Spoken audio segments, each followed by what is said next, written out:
Hi friends, today we will discuss how to create custom field in invoice. Come to new in invoice. Assume that we are selling electronic products and we have multiple stores under multiple locations.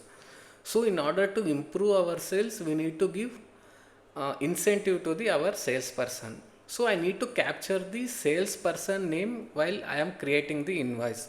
See that salesperson name option is not available in this invoice, so that I need to add that custom field in invoice.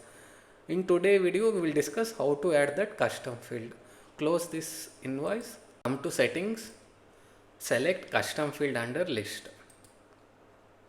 Now we will add this field. Now we will give name as a salesperson name.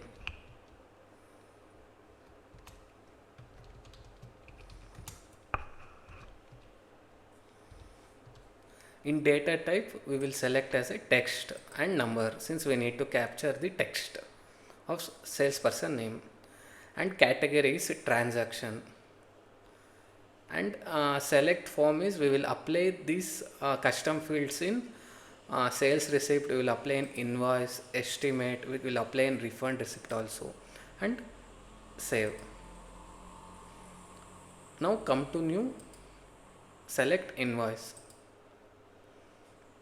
See, our new custom field is appearing. We can give our salesperson name like John. I hope you understood this video. Please like and subscribe. Thank you.